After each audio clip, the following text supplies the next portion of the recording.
अगर सोच ले इंसान तो क्या काम है मुश्किल। आपने ये लाइनें ज़रूर सुनी होंगी, लेकिन इस लाइनों के साथ साथ आज हम भोरे भोर में आपका बहुत बहुत अभिनंदन करते हैं। नए साल के दूसरे दिन के इस भोरे भोर के एपिसोड में बिहार की राजनीति में वो पहलू जिसकी साल के पहले दिन ही नीतीश कुमार ने थोड़ी सी झलक दिखा दी है। साल के पहले दिन नीतीश कुमार सचिवालय पहुंचे और बहुत तेज़ी से कार्यों को निपटाने के स्थिति में नजर आए। और इसके साथ साथ उन्होंने बहुत लाइवहुड में जो पिछले एक महीने से वो असहज महसूस कर रहे थे, उसमें बहुत सारी चीज़ें बदली हुई नज़र आई।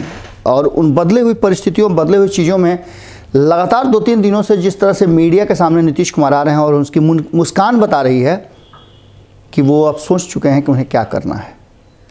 आपको बता दें कि लगातार नीतीश कुमार अपने पुराने रॉ में नज़र तो आ ही रहे हैं। इसके साथ ही जो उनके पुराने विरोधी थे उसमें से बहुत सारे लोगों के तरीके बदले हैं, बात करने की शैली बदली, अंदाज बदला है। और ये बदलाव कहीं ना कहीं एक बात तो बता रहा है कि कुछ न कुछ तो है जिसकी पर्देदारी है।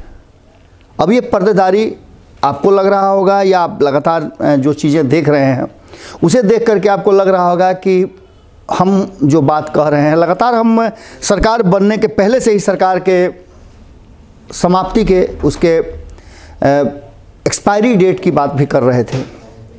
हालांकि अभी तक वो एक्सपायरी डेट पर मुहर नहीं लगी है, लेकिन जिस तरह से मौसम की तरफ बदल रहे हैं नेताओं के विचार, मिजाज और तरीके, वो बहुत कुछ कह रहे हैं। हमने कल आपको बताया था कि कहीं ना कहीं लालू प्रसाद और नीतीश कुमार के बीच में कुछ तो है।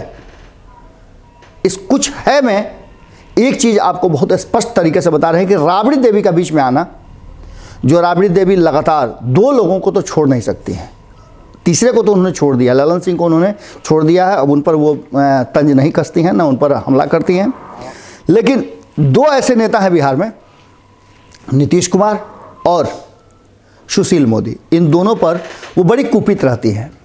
नीतीश कुमार जो कि मुख्यमंत्री रहते हुए अपने बड़े भाई को जेल में लगातार देखने के अभ्यस्त हो गए हैं, और दूसरा उनके बेटों पर प्रहार करने वाले सुशील मोदी। लेकिन इधर बदलाव हुआ है, बहुत सारे बदलाव हुए हैं। राबड़ी देवी ने साफ तौर पे नीतीश कुमार को एक अभिभावक की तरह नसीहत दिया है कि जल्दी अपने आप को और अपनी पार्टी दोनों को भाजपा से बचाइए, वरना भाजपा कर देती है, उसके बाद पता चलता है। कहा यहाँ तक जा रहा है, भारतीय जनता पार्टी ने जिस तरह से अरुणाचल में जो कुछ भी किया उससे पहले भी कर चुकी है, लेकिन अरुणाचल वाला झटका बड़ा झटका था। अब इस झटका से नीतीश कुमार उबर पाए या नहीं उबर पाए ये दिगर बात है। लेकिन एक बात तो तय है कि जिस तरह से नीतीश कुमार ने ताज़ा जो अपने काम करने की शैली बदली है, जो उनके व्यवहार में बदलाव आया है, और जो आरजेडी के तरफ से एक सॉफ्ट कॉर्नर दिखाया जा रहा है, उसको लेकर के अब चर्चाएं तेज हो गई हैं। लगातार जो नीतीश कुमार अपने पुराने साथियों को अपने कुनबे में जोड़ रहे थे, उस पर भी अब चर्चाएं कम हो रही हैं। आपने उपेंद्र कुशवाहा को 1 जनवरी के दिन मझले भाई से मिलते देखा। बड़े भाई के बेटा से तो उनका 36 का आंकड़ा चल ही रहा है, जो कि विधानसभा चुनाव में आपको देखा ही होगा किस तरह से हो रहा है। चिराग पासवान की चर्चाएं ज़बरदस्त ढंग से हो रही हैं। चिराग पासवान को लेकर के जहां एक तरफ जदयू ने ये ठान लिया है कि चिराग पासवान को हर हाल में वो बर्दाश्त नहीं कर सकते हैं, और ये भारतीय जनता पार्टी के लिए भी एक बड़ा हेतु बन गया है। भारतीय जनता पार्टी के लोग भी अब धीरे धीरे चर्चाएं चाहते हैं कि चिराग पे नहीं हो, लेकिन जदयू उन्हें इस चर्चा से अलग होने नहीं दे रही है, क्योंकि जदयू को जब जब अपने 43 सदस्य नज़र आ रहे हैं विधानसभा के, वैसे ही उसका मन झामान हो जा रहा है। मन में एक टीस उत्पन्न होने लगी है कि ये जो घटना घटी है ये तब घटी है जब वो गोल पोस्ट पे पहुंच गए थे और गोल करने ही वाले थे, तब तक रेफरी ने व्हिसिल बजा दिया। और रेफरी भी ऐसा जिसने सब देखते हुए कि समय भी है, सब कुछ है, लेकिन उसने तैयारी नहीं की। न उसको रोका। और यही हुआ है, बार बार एक ही बात आ रही है कि आखिर एलजेपी को क्यों नहीं रोका गया, एलजेपी को इस तरह से करने से क्यों नहीं रोका गया। आज वही सदस्य जो भारतीय जनता पार्टी से एलजेपी के खेमे से चुनाव लड़े थे, वो भी कहीं ना कहीं मुखर हो गए हैं। इन सब के बीच में और भी बहुत सारी बातें हुई हैं। नीतीश कुमार पर लगातार कहा जा रहा है कि भारतीय जनता पार्टी का दबाव है, और उस दबाव के बावजूद नीतीश कुमार अगर खुश हैं तो कुछ तो बात है। नीतीश कुमार ने साफ तौर पे पत्रकारों से बातचीत करते हुए कहा है कि मेरा काम है सरकार को चलाना। सरकार किसके साथ चलेगी, बहुत बड़ी बात है, सरकार किसके साथ चलेगी, जदयू के साथ राजद का क्या संबंध होगा, साथ आने पर चर्चा करने का जिम्मेवारी मेरा नहीं है, ये हमारी पार्टी के नेता का है। इस बात को आप यहीं पर गांठ बांध के रख लीजिए, या फिर अगर कागज़ कलम है तो लिख लीजिए और लिख के पॉकेट में रख लीजिए। नीतीश कुमार की इन बातों का बड़ा अर्थ है, बड़ा मतलब है। साफ तौर पे नीतीश कुमार ने कह दिया है कि संभावनाएं मरी नहीं हैं। जो हमने बातें कही थी, आप कल से इस चर्चा को, या आज से ही, जैसे ही भोरे भोर का ये एपिसोड आएगा उसके बाद से आप देखिएगा कि राजनीतिक गलियारे में अब ये चर्चा बड़ी ही तेज़ी से फैलने लगी है और फैलेगी कि क्या कुछ कहा नीतीश कुमार ने। नीतीश कुमार ने साफ शब्दों में कहा है कि ये मेरी जिम्मेवारी नहीं है, सरकार में अभी सब कुछ ठीक है। बिल्कुल ठीक है, नीतीश कुमार है तो ठीक है, और आगे भी नीतीश कुमार ही रहेंगे, ये भी ठीक है। आपने देखा ना 2015 में क्या कुछ हुआ। नीतीश कुमार को मुख्यमंत्री के लिए बिहार की जनता ने वोट दिया था, अच्छी खासी सीटें आई थी, 170 से ऊपर 78 सीटें आई थी, 178 सीटें आई थी महागठबंधन को।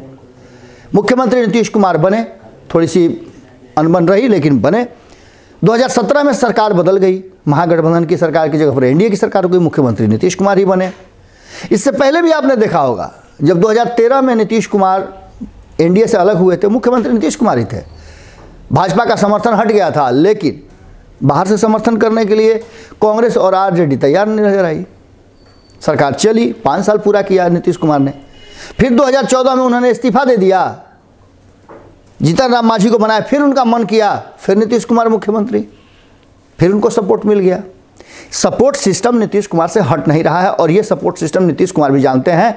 और इतना ही नहीं, जो बातें बहुत मजबूती से चल रही हैं, लंबे समय से चल रही हैं, कि आखिर मोदी कब तक और मोदी के खिलाफ कौन, वो भी चर्चा मध्यम नहीं पड़ी है। अंडर करेंट बहुत ज़बरदस्त ढंग से तैयारी चल रही है। ये तैयारी आने वाले 2 महीना में आपको और मजबूत दिखाई देगी, क्योंकि आपको एक चीज़ बता दे रहे हैं, और इसको भी आप लिख करके रख लीजिएगा, कि बंगाल चुनाव से पहले इस देश की राजनीति में एक बड़ा सियासी बवंडर उठने वाला है। और ये बवंडर कहीं ना कहीं भारतीय जनता पार्टी के ग्राफ को, और खास करके कहा जाए तो नरेंद्र मोदी के ग्राफ को, बहुत तेज़ी से नीचे लेकर के जाएगा। अगर जो अंडर करंट चल रहा है उस पर पूरी तरह से अमल कर दिया विपक्षियों ने तो, क्योंकि योजना बहुत ही मजबूत है और नीतीश कुमार को लेकर के बड़ी सकारात्मक ऊर्जा के साथ तैयारी भीतर ही भीतर चल रही है। नीतीश कुमार के मुस्कान का कारण वही है। अब तो बातें ये भी हो गई हैं कि नीतीश कुमार जब तक चाहे बिहार के मुख्यमंत्री रहें और उसके बाद प्रधानमंत्री की कुर्सी पर सुशोभित हों, क्योंकि देश का ये राज्य बिहार, जिसने लोकतंत्र को आबाद किया है, सबसे पहला गणराज्य हुआ है, वो अब देश की गद्दी पर कब विराजमान होगा, ये चर्चा अब तेज हो गई है। और नीतीश कुमार ने जैसे ही ये बातें कही हैं, अपने वादे पूरा करना शुरू कर चुके हैं। आपने देखा होगा किस तरह से भ्रमण कर रहे हैं, किस तरह से चीज़ों को समेटने में लगे हुए हैं। और जब चीज़ें समेटता है आदमी 2 ही तरीक़ा से, एक तो उसे मकान खाली करना हो तब, या फिर नए मकान में जाना हो तब, वरना चीज़ें तो घर में आप देखते होंगे यूं ही पड़ी रहती हैं। जैसे जब इच्छा हुआ यूज़ कर लिया आदमी, लेकिन समेटता तभी है जब किराए का मकान खाली करना हो या फिर अपना मकान बना लिया हो तो उस मकान में अस्थायी रूप से जाने की ज़रूरत हो। देखिए क्या कुछ होता है, लेकिन नीतीश कुमार ने साफ तौर पे ये कह दिया है और ये कह के धुकधुकी बढ़ा दी है कहीं ना कहीं निश्चित रूप से भारतीय जनता पार्टी के कि आरजेडी से संबंधों को लेकर हमारी पार्टी के पदाधिकारी और पार्टी के नेता चर्चा करेंगे। और इतना ही नहीं, राबड़ी देवी ने भी यही बातें कही हैं कि जदयू के साथ आरजेडी के संबंध और साथ चलने की बात को पार्टी के नेता चर्चा करेंगे, लेकिन नीतीश कुमार को सचेत रहने की ज़रूरत है, क्योंकि भारतीय जनता पार्टी घात कर देती है तब पता चलता है, घात करने से पहले वो सांस तक नहीं लेती है। अब नीतीश कुमार इन बातों को कितना समझते हैं, आगे क्या कुछ होता है। हालांकि नीतीश कुमार ने इन सब बातों से अभी तक इनकार किया है और कहा है कि सब कुछ ठीक है। अब ये कितना ठीक है ये तो वक्त बताएगा, पर खरमास के बाद बहुत कुछ कहा जा रहा है कि देखने को मिल सकता है। जुड़े रहें भारत लाइव के साथ। इस नए साल में आपने कुछ रेजोल्यूशन बनाए होंगे, वो रेजोल्यूशन आप आगे पूरा कीजिए और देश और अपने राज्य के प्रति अपने कर्तव्यों का निर्वहन करें। साथ ही लोकतंत्र है, लोगों को चुप रहने से तंत्र जो है निश्चित रूप से दिशा भटक जाएगा। इसलिए विपक्ष से ज़्यादा आम जनता को आपने वोट देकर के सरकार बना लिया, आपकी जिम्मेवारी ख़त्म नहीं होती है, आपकी जिम्मेवारियां और बढ़ जाती है, क्योंकि जब बच्चा जवान होता है तो और ज़्यादा उस पर ध्यान रखने की ज़रूरत होती है। बच्चा रहता है तब तक आपके दायरे में रहता है, लेकिन जैसे ही जवान हो जाता है तो जब तक वो रास्ता नहीं पकड़ लेता है तब तक आपकी जिम्मेवारी बढ़ जाती है। और जिम्मेवारी के साथ आपकी एक जिम्मेवारी और भी है कि भारत लाइव को भी आपको सहयोग, साथ और समर्थन देना है, आशीर्वाद बनाए रखना है। जैसे भी चाहे आप हमारा सहयोग कर सकते हैं। सहयोग वैचारिक भी होगा, आर्थिक रूप से भी होगा, मानसिक रूप से भी होगा, और आप बाकी के तो परिवार के साथ हैं ही। फिर मिलते हैं कल भोरे भोर में। नमस्कार। अगर ये वीडियो पसंद आई और वह बिहार के राजनीति और बिहारियत से सरोकार रखेनी तो सब्सक्राइब बटन दबा के चैनल के सब्सक्राइब कर ली। ओजे एगो घंटी बा, ओकरा बटन दबा देला से कुल सटीक और मारक खबर रुआ मुफ्त में मिल जाई। अगर रुआ पत्रकारिता के हमनी के नया प्रयोग में सहयोग कर चाहतानी तो ज्वाइन बटन दबा दी। पेटीएम नंबर नोट कर ली 9386816700। धन्यवाद।